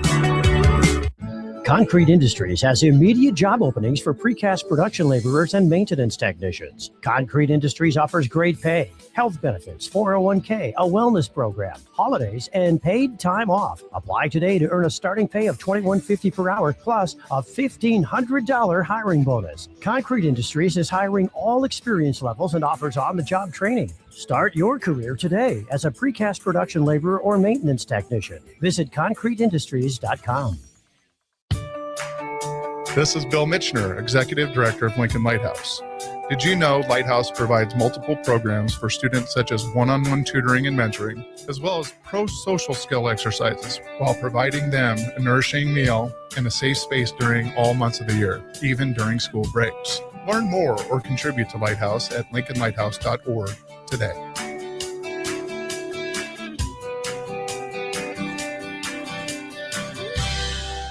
Big box stores are tempting for buying equipment for your high schooler in sports or for yourself in your sports leisures. But buying new is awfully expensive. Why not go somewhere with new and used options? Play It Again Sports has quality, slightly to gently used equipment, and 50% of their inventory is actually new equipment. And it's more than baseball, softball, and golf. They also have equipment for disc golf, fitness, hockey, and more. Plus, they're always buying products. Bring your gear you're done with and get trade money on the spot. Play It Again Sports at 48th and Vine. All right, fellas, it's January. You're setting goals, you're hitting the gym, but have you checked what's going on inside the engine? At Advanced Medical Imaging, the Wellness Within program makes it easy. They have different levels of preventive scans so you can choose exactly what fits your health goals. From quick baseline checks to full body insights. It's simple, it's smart, and it's all about keeping you in top form before problems ever sneak up. And the best part, you don't need a doctor's order. Just call AMI to schedule and make this the year you put your health on the schedule. Tune in to 93.7 The Ticket immediately after every Nebraska men's basketball game for 1 hour of post-game recap. The Nebraska Basketball Postgame Show is sponsored by Union Bank and Trust, John Henry's Plumbing, Heating, Air, and Electrical, and the Lincoln Airport on 93.7 The Ticket and theticketfm.com. For remote starters, audio upgrades, and more, there's only one place to go. Auto Sounds of Lincoln at 48th and O. You're listening to Bock and the Blackshirt, on air and online at theticketfm.com.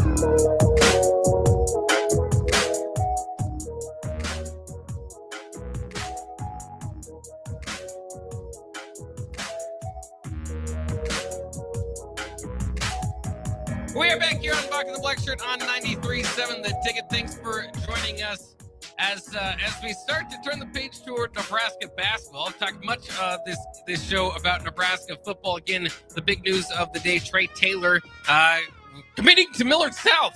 He'll play at Millard South. Committing to, like there's the high school transfer portal. That's right. It's where we are, Bob. He's landed in the transfer portal at Millard South. Of course, the 2027 big-time recruit at quarterback for Nebraska. Going to spend a year in the preps here in Nebraska. Again, a little bit surprising that he plans to live in Lincoln and drive to Millard South. But that's where we are. Just a wacky world of football, college football hits home for Nebraska. We do welcome Trey Taylor to the state. And of course, again, I think it'll be interesting to see how that plays out, but certainly going to be helpful to be closer as far as peer recruiting goes, which is a big motive for the move there. We talked also about how Coach Eckler, moving on to USC, been reported, going to get some additional roles there, as well as special teams coordinator. He'll be an assistant head coach as well as linebacker coach, which I think could be part of the reason he decided to leave Lincoln. Then recently we've been talking about some of the new salaries that have been made public for the new coaching staff and some of the guys coming back. The only ones that we didn't quite get to that I wanted to mention: Roy Manning, new edge coaches set to receive $430,000 in 2026 and $450,000 in 2027. Corey Brown's contract not quite complete, but he'll make $250,000 in 2026. Miles Taylor, the new safeties coach, comes in at $300,000. The only thing I would say surprising about those last numbers is a little bit low for Corey Brown in my mind, not necessarily from his resume, but just as far as going into the offseason and making the changes that they made. I would have thought the defensive line coach would have been a big priority to go out there and land the guy. Now, they obviously went after Elijah Robinson, didn't get him. If they did, this number would be bigger. So I guess that tells you a little bit about where they are. But again, Corey Brown will be definitely hard at work to see if he can get a little bit of a raise move in the future as well. Just be right. That's right. Just be right. Yes. That's what it comes down to. We've got a bunch of people going back and forth on the text line. A lot of them are in agreement with us, Bock, with what we're saying in our sentiments. But for the people out there who disagree with our approach to this, that disagree with what we're saying, again, without putting words in Bock's mouth, I'll just speak for myself. I am hopeful that these moves work. Matt Rule is in that program, obviously much more than I am, right? He should have the pulse. He should have the direction set. He should have the vision. He should have the message. I want to believe that he does. I do. Have we seen proof? Can we see proof from now until Nebraska takes the field again for a real game in 2026? No. I want him to be right. I hope that he is right.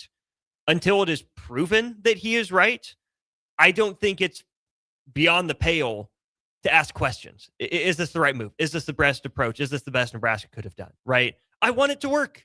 I think most of us listening want it to work. No one here is preying on Nebraska's downfall. Absolutely not. But Matt Rule's certainly been better than what came before him in a lot of ways. That's almost without question. But you can't tell me Matt Rule and his approach have been perfect. And so if I see something that raises questions, I'm going to raise questions. If I see something that I don't completely agree with or understand the rationale behind, guess what? I'm going to bring it up. All in hopes that it finally works. It is interesting. And again, I'm fascinated by these different questions that we have within the program. And I can ask you now, Austin, because I think it's a little bit telling, but it also kind of gives you an idea of where your viewpoint is coming from, though. And if you disagree or agree with you, is after 3 years of having a coach your team, you should know a little bit about them, right? And how they kind of carry the team. After 3 years, an outsider comes in, hasn't watched a whole lot of college football lately, wants to know, what does Matt Rule do well? Matt Rule is really good at press conferences.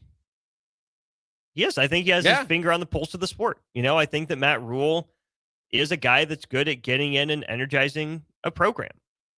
And then this is where we get into the difference. Bock, right? Guess what? PJ Fleck was good about that too. And he sustained that energy with results. If people outside of the Nebraska sphere end up hating Matt Rule, because of his energy, because of his buzzwords, good. It probably means Nebraska's winning, right? But I would rather have a coach that focuses less on being a mouthpiece for the sport and going on national interviews and focusing more on what happens at home and getting that team better, because that's ultimately what matters. That's where your respect will come from. I like that Matt Rule has opinions. I like that he has ideas on the direction of the sport, but I need him to have directions on the future of Nebraska football. That's what he needs to be better at or good at initially. Yeah. I mean, I agree with you. I mean, speaking is definitely there for him. And obviously we'll go out and put Nebraska, getting eyes on Nebraska, whether it be, again, for the right reasons. You'd rather that be for the big time wins and big games that they're having. But he's able to draw attention. It's just kind of interesting because, I thought this about him when they hired him, and it is interesting when you hire different guys, and he's a CEO level coach, which is good. Again, kind of the totality of the program, as long as the totality of the program is doing well and heading in the right direction, right? But then there's other coaches that you hire, and certainly Bo Pelini. We knew his defense was going to keep him his job. That's why we hired him. That's why he's there, right? He had the 4-2-5. You know what he's going to recruit to, right? Even Scott Frost, it might not have worked out well, like as compared to Bo Pelini's defense, but it's his offense. That's where we're going to judge him. That's where we're going to, which is why year 5 was a bit silly to me. But, so Matt Rule, it's kind of interesting because it is just, unfortunately, was, the CEO role and speaking and all that, and it's great. But unfortunately, we're kind of past what does Matt Rule do well historically, which is grow a program in year 3. And now here we are in year 4. And again, has he done it? Yes, to a degree. Has he done it to the degree that people want? Probably not. And then again, most importantly, all the momentum was kind of dropped off at the end of the season with blowout losses that cannot happen routinely at Nebraska. And there was a little bit more, I think, ability to kind of let go of that loss to Indiana a couple years ago. But when that happened, and it was the first kind of big, year 2 of Matt Rule was the first big blowout loss. And I thought to myself, okay, familiar feeling, we've been here before, but there's only a handful of times that something like this can happen. Otherwise, you're going to start kind of getting heat. And so Nebraska was obviously able to keep chasing 3. That whole model was kind of going around in the first couple of years. And then by the end of this season, again, you're not chasing 3, you're chasing a lot. And so that's where the kind of the frustration, I think, kind of lands for a lot of Husker fans. Nonetheless, we'll get back to some Husker football talk here in a little bit. I do want to shine some light on Nebraska's game this evening on the court, the basketball court, with the Washington Huskies. Washington coming into this game at 10-8, 2-5 in league play. Losers of 4 of their last 5, but 3 of those last 4 losses were to teams that are currently in the top 10 in Purdue, Michigan, and Michigan State. And for a couple of these games that they've lost that have been close, they did drop a pretty big game to Michigan State, or at least wide in margin, 80-67 their last time out. For what it's worth, they're only down 8 at halftime, and that's kind of where they've been in these games, a lot of them against some of the better competition. But we're able to keep a little bit of a closer game against Michigan, against Purdue. Did beat Ohio State here just 10 days ago. And Ohio State, while not great, if you watch the game, you know they've got a little bit of pop to them, specifically with Bruce Thornton there. So did beat Ohio State, beat USC earlier this year when USC was ranked. So Washington's got a little bit of punch to them, but we'll kind of see how this plays out. They are without one of their leading scorers. Desmond Claude had been injured and kind of just left the team to transfer from USC. So still kind of adjusting to that, but they've got a guy that averages a double-double, 17.8 points per game and 11 rebounds in Heinz Steinbach. Zoom Diallo has kind of taken over a little bit more, risen up as far as being a leading scorer as of late, 15 points per game for him as well. Wesley Yates averages 13. Kamari Peterson, going to be important to watch. He averages 9.7, but he is pretty much their three-point threat that they rely on more often than anybody, and he's had some games where he's been able to keep a minute with his three-point shooting. but from afar, they don't necessarily rely too much on the 3-point shooting because they're not particularly good at it. 30.7 from beyond the arc for that. They've averaged 80 points per game, 38 rebounds a game. Their assist to turnover ratio, not quite like Nebraska's, 13.8 assists to 10.7 turnovers per game. So there's a kind of a brief rundown of what we got with Washington tonight. Austin, I know you dive deep into college basketball. What do you see with the Huskies coming in? I see a team that's going to want to test Nebraska's front line again, kind of similar to Oregon. I don't think there's a shooter on Washington's team the same caliber as a Wei Lin, especially when he got going early there for Oregon. But I do think there's more guard depth for this Washington team. Even missing Claude, that's a big one, right? Claude's a guy that really hurt Nebraska at times last year. And for USC, right? He was the guy down the stretch. Eric Musselman put the ball in his hands, let him kind of take over the later stages of that game. It feels in a lot of ways like Oregon 2.0, except the key difference is that Steinbach is more an interior big man than Nate Biddle is, right? Biddle is a pick and pop big. Steinbach ended up being an interior big. And for the year, Steinbach averaging about 1.7 assists per game. Not bad, especially for a freshman.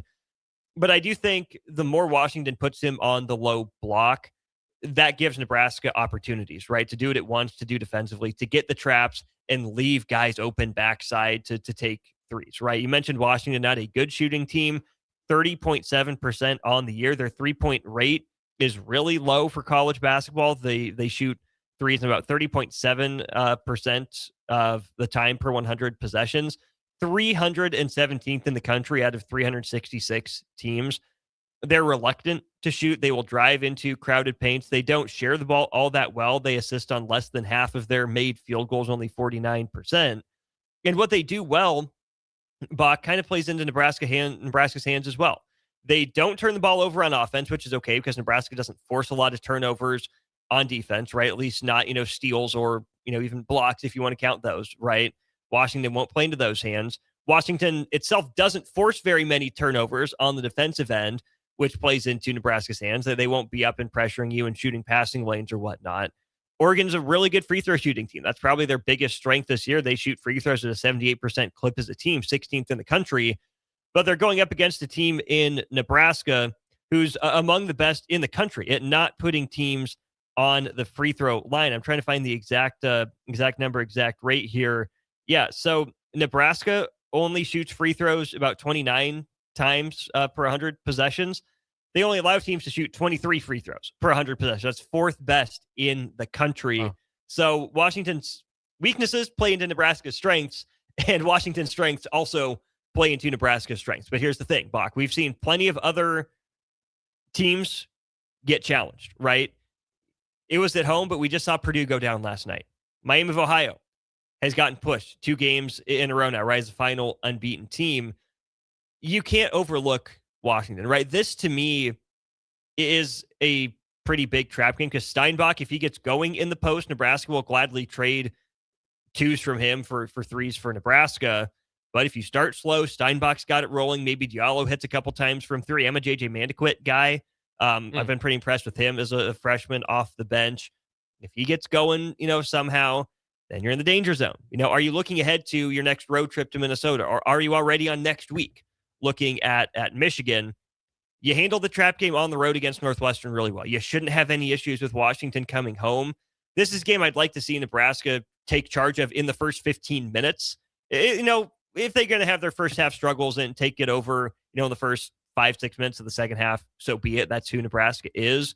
But I just think this matchup plays into Nebraska's hands in so many different ways.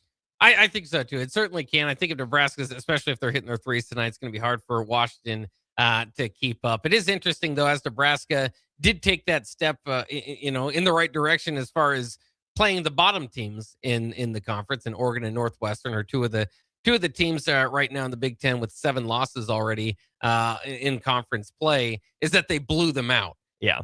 Washington certainly, again, possibility for that if the threes get fallen tonight. but they've been able to keep it up with some pretty good top 10 teams. Like I said, outside of Michigan State here in their most latest appearance. Again, maybe still rebounding from or trying to figure out what the team is without Desmond Claude.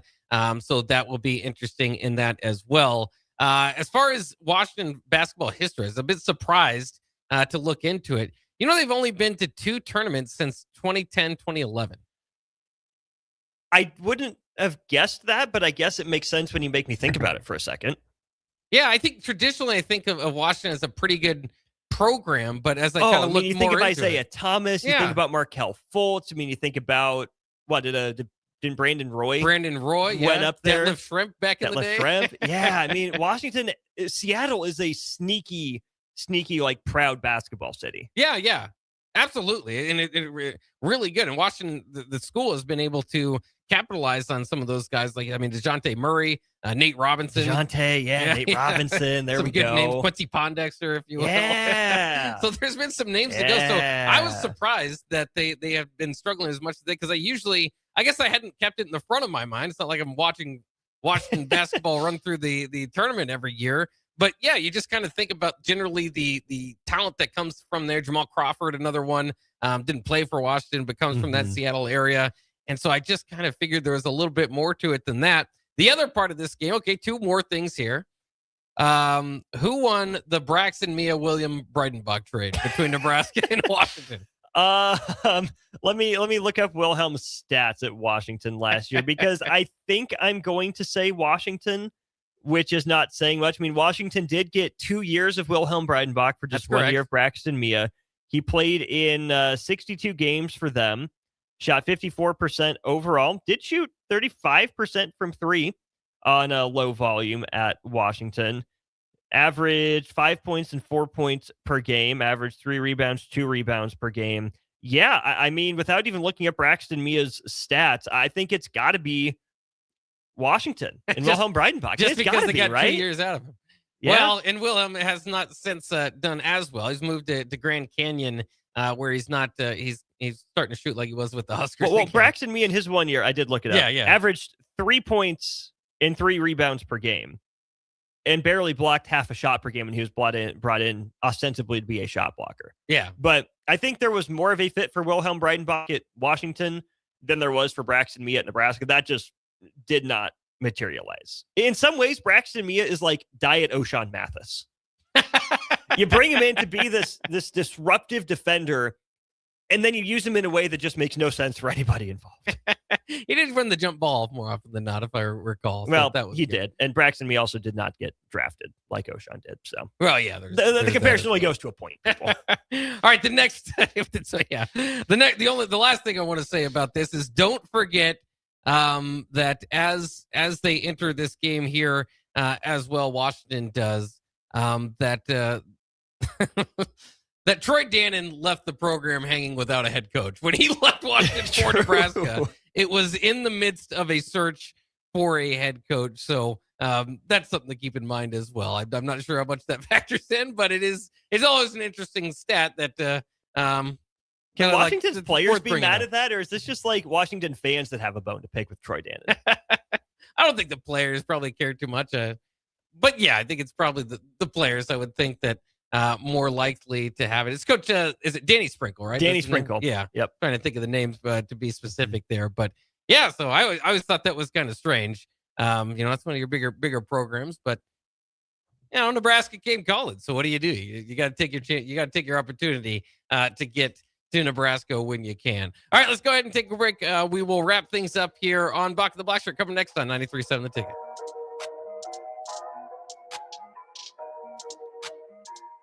Change begins with you. Join a weight loss medication study at Solarion and earn cash in the process. If you are 19 to 65 years old with excess weight to lose, you may qualify. Participants could earn up to $22,750 for their time. Study includes 1 2-night stay, 1 3-night stay, and 38 returns. Learn more at helpresearch.com/flamingo or call 866-213-2965. Weight loss not guaranteed. All right, fellas, it's January. You're setting goals, you're hitting the gym, but have you checked what's going on inside the engine? At Advanced Medical Imaging, the Wellness Within program makes it easy. They have different levels of preventive scans so you can choose exactly what fits your health goals, from quick baseline checks to full body insights. It's simple, it's smart, and it's all about keeping you in top form before problems ever sneak up. And the best part, you don't need a doctor's order. Just call AMI to schedule and make this the year you put your health on the schedule.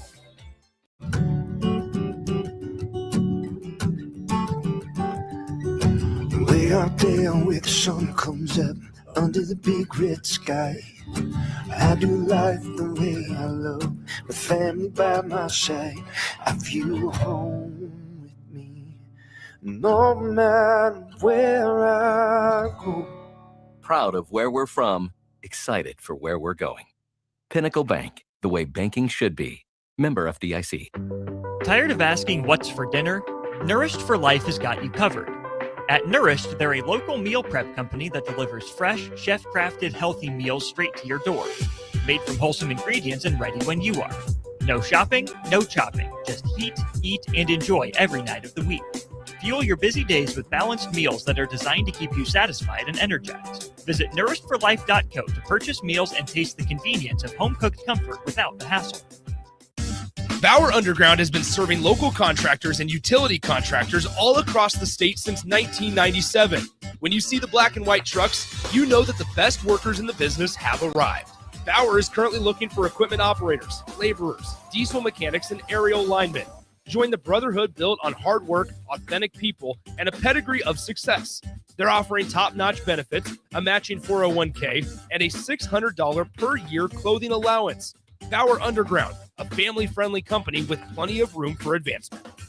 Big box stores are tempting for buying equipment for your high schooler in sports or for yourself in your sports leisures. But buying new is awfully expensive. Why not go somewhere with new and used options? Play It Again Sports has quality, slightly to gently used equipment, and 50% of their inventory is actually new equipment. And it's more than baseball, softball, and golf. They also have equipment for disc golf, fitness, hockey, and more. Plus, they're always buying products. Bring your gear you're done with and get trade money on the spot. Play It Again Sports at 48th and Vine. This is Alexander Fern, the voice of the Lincoln Stars, telling you to join the Stars Saturday, January 24th at the Icebox for our annual Aubrey Brown Club night. The Stars are at home to take on the Omaha Lancers at 6 p.m. Proceeds from the night will go toward a great cause. The Aubrey Brown Club is a local foundation that helps parents through the tragedy of child loss. The Stars will be wearing special jerseys that will be auctioned off following the game. And don't miss a great night for a great cause at the Icebox, Saturday, January 24th. Tickets are available at lincolnstars.com. Proceeds from the night will be donated to the Aubrey Brown Club. This is Bill Mitchner, Executive Director of Lincoln Lighthouse. Did you know Lighthouse provides multiple programs for students such as one-on-one tutoring and mentoring, as well as pro-social skill exercises, while providing them a nourishing meal and a safe space during all months of the year, even during school breaks? Learn more or contribute to Lighthouse at lincolnlighthouse.org today.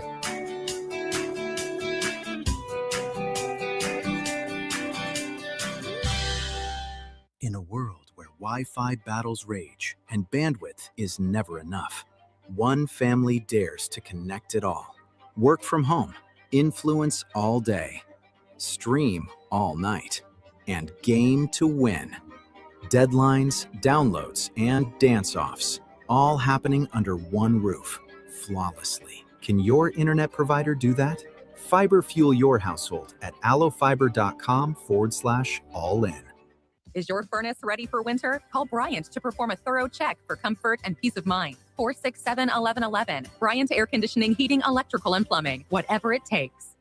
Concrete Industries has immediate job openings for precast production laborers and maintenance technicians. Concrete Industries offers great pay, health benefits, 401k, a wellness program, holidays, and paid time off. Apply today to earn a starting pay of $21.50 per hour plus a $1,500 hiring bonus. Concrete Industries is hiring all experience levels and offers on-the-job training. Start your career today as a precast production laborer or maintenance technician. Visit concreteindustries.com.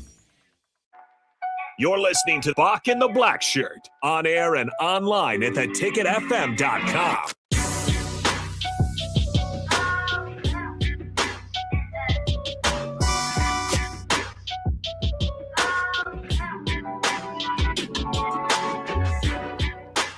Welcome into Bock and the Blackshirt here for our final segment on a Nebraska basketball day. I don't know what day of the week it is. I think it's a Wednesday, but it's a Nebraska basketball day here at 93.7 The Ticket. I always say a day with Nebraska basketball is better than a day without it. Never has that been more true than the year of our good Lord 2026 here. So hopefully you enjoyed that. Of course, Washington comes to town. Game is at 8 p.m. And by the way, if you're looking for the cheapest ticket of the year, this could be it. I think as if Nebraska keeps rolling. I saw tickets as low as $20. It's tough to come through at this point in time. So the Nebraska basketball effect. Yeah, it's happening. Here's a question for you, Austin. Should Big Ten teams play Power 4 teams outside of conference, considering the fact that their last 3 national championships came with having played 0 Power 4 out of conference teams or Power 4 out of conference teams in the regular season? Ohio State didn't do it. Michigan didn't do it. Now Indiana didn't do it. Of course, the SEC making the adjustment to go to 9 conference games and include a Power 4 matchup out of conference. This has always been kind of who's going to budge first. The Big Ten, some other conferences went to 9 games long ago. The SEC said they would, then didn't do it. Then the SEC makes this statement, and now everybody turns it around on the Big Ten. It's like, is the Big Ten going to do this? It's not fair, all this sort of stuff. And it's like, all right, guys. And so for the longest time, I'm thinking, well, of course the Big Ten is going to follow suit, and they're going to do what. And finally, that the SEC is budged. They're going to require you play a Power 4 team, but data is data. And this is pretty good data. Maybe the Big Ten is just too tough to get through. You beat each other up all the time. All that sort of stuff comes into play. It's worked out now 3 straight years for a Big Ten team to not play a tough out-of-conference schedule game. Which would be more important to you? Forced to play a Power 4 team or forced not to play an FCS team? I would prefer not to play an FCS team. I think that. No, I mean, I think you should probably be forced to play. As much as arguing as I was just doing against it, I think you probably should be forced to play a Power 4 team if everybody's going to do it across the landscape. Let me throw this example out here too. Oregon, not this most recent season, but 2 seasons ago when they were the number 1 overall seed in the college football playoff, also did not play a non-conference Power 4 game. They had Idaho, who pushed them, Boise State, the Ashton Jeanty year, and at Oregon State, which will end up being a Power 5 game, but will it really? I mean, with the way the Pac-12 is reforming at this point. So you can make that argument too. I guess I don't really care if it's a requirement or not. I think that the Big Ten making its teams play a Power 4 non-conference game is a good way to continue to flex your dominance, because sooner than later that streak will be broken, especially if you require it, right? The Big Ten's not going to get shut out of football championships for the rest of the 2020s or into the 2030s, I wouldn't think, right? There'll be another Big Ten champion. So I think if you require it, that streak will end up being broken once you require it. But I also think it's just good practice for them to do that, because if you're the big dog, if you're the bad boy in college football right now, you've won 3 straight titles with 3 different teams, don't you want to flex that dominance and say, hey, bring your best, or bring one of your upper middle tier teams, put them on TV against us. Let's see what they got. You want to take us down, you got to beat us, and you got to do it on the big stage in front of God and everybody, because we're not going to let this happen behind closed doors, on the Big Ten network that's not available everywhere. You can't put it on SEC network or ACC network or whatever have you. This is going on the 4-letter network. This is going on CBS. This is going on NBC primetime, whatever it is. So I think if you're the Big Ten and you want to, continue to flex that you're the alpha, yeah, you do mandate it, because you know what? Bring your best shot. We'll take it. No big deal to us. Yeah, I like it. I think we'll see it, but I'm not sure again, because sometimes that data, is favoring the Big Ten at this point. But again, I do expect to see at some point this offseason that the Big Ten will require that and can kind of get on the same page as the SEC in that regard. Of course, now miles better than the SEC, as we all know, on the football field. So we'll leave off with that. Thanks again, Austin, for joining me today. I believe we might do this thing again tomorrow. And you've got got a little bit coming up here. What's coming up next on Old School? Yeah, we will talk through the Trey Taylor thing, the Nebraska angle, the Nebraska football angle, and the Nebraska high school football angle of things. Who wins a national championship next? Oregon or anyone in the SEC? And Husker baseball chatter with Evan Blaine of the World Herald. There you go. Good stuff. Don't go anywhere. Old School coming next year on 93.7 The Ticket. We'll see you tomorrow here on Bock of the Blackshirt.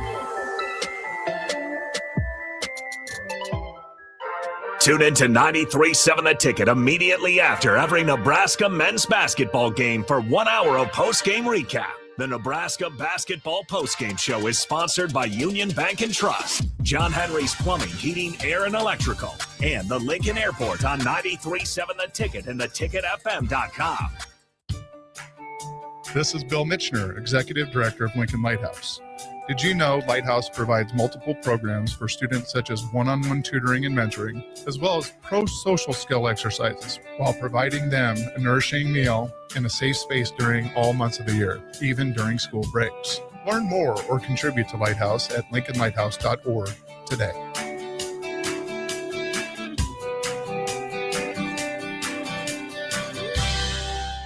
Hi, Sean Callahan here for Koppel Chevrolet GMC, and wow, what a year it was at Koppel. The Koppel family would like to say thank you for a record-setting sales year in 2025. Now let's start 2026 off with a bang. New GMC Sierra pickups starting at $12,500 off list or 0% APR. Also hot off the presses, new Terrain leases at $299 per month. That's right, $299 per month on new GMC Terrain leases. So please stop on in the store or online at koppelcars.com. Stock numbers G138852 and G165184. $2,500 down with proof credit. Rick Heyman here from Sartor Heyman Jewelers.